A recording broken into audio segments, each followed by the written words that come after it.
Hello, I'm Philip Brunelle, Artistic Director and founder of Vocal Essence and organist choirmaster at Plymouth Congregational Church in Minneapolis.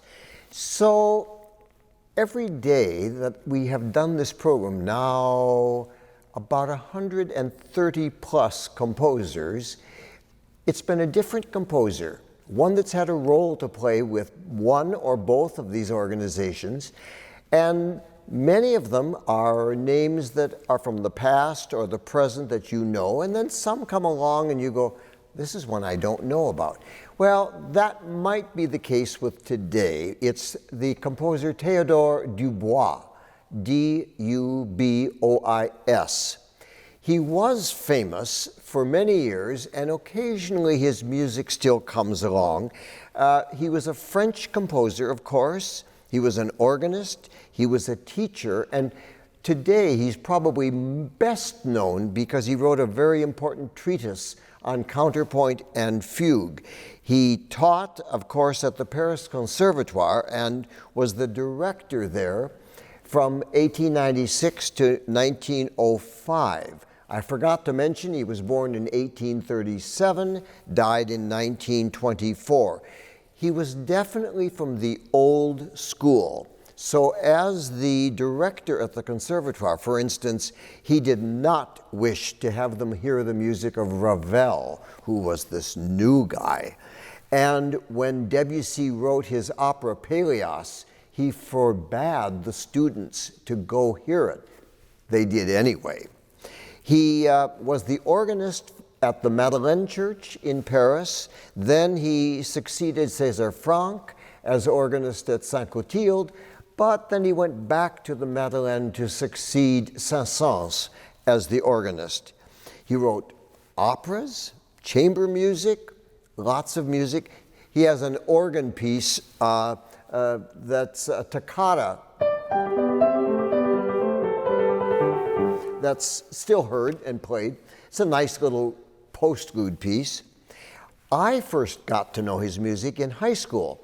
My wonderful high school choir director, Harry Opel, every year during Holy Week or just before, we, the choir, would sing his, not Harry's, but Dubois' 7 Last Words of Christ. And I was the pianist several of those years, and what a thrill to be able to be at the piano when the choir was singing and hear this great text from the Bible. And this was in the first word when it says, and then the people clamored, he is guilty of death. And we sang,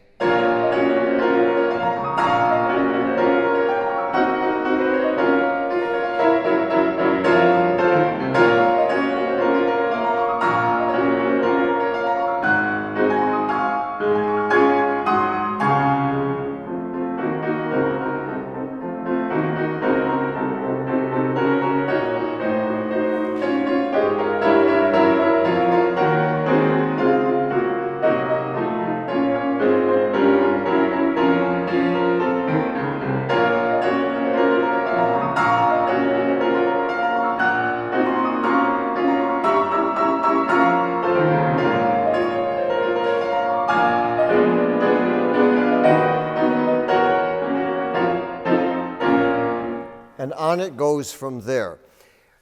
Probably the one part of his 7 Last Words that is still heard in many churches is the very ending. He wrote a little benediction with the text, Christ, we do all adore thee.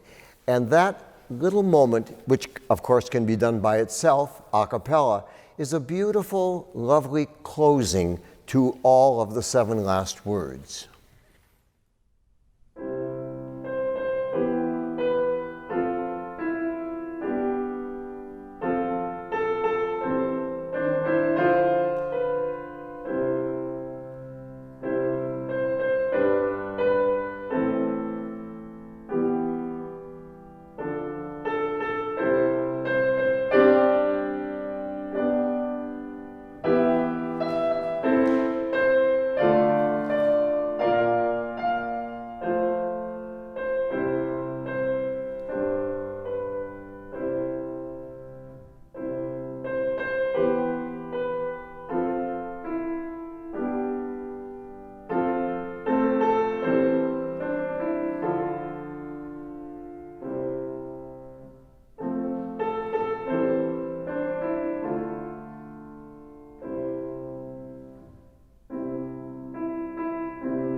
So it was years later that I did a performance of the Seven Last Words, and I found inside my program this 1968 Palm Sunday program from Holy Trinity Lutheran Church. And it was the next year, 1969, that I came to become organist choirmaster here at Plymouth Congregational.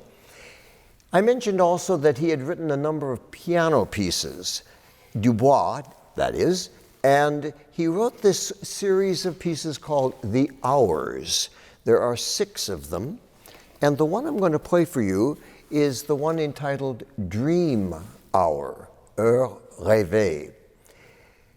What's interesting about it, if you didn't know the composer, and of course this piece dates from 1923, you would probably think, that sounds like Debussy or Ravel or any of the other Impressionists. This is Heure Rêvée, music of Theodore Dubois.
Have a wonderful day.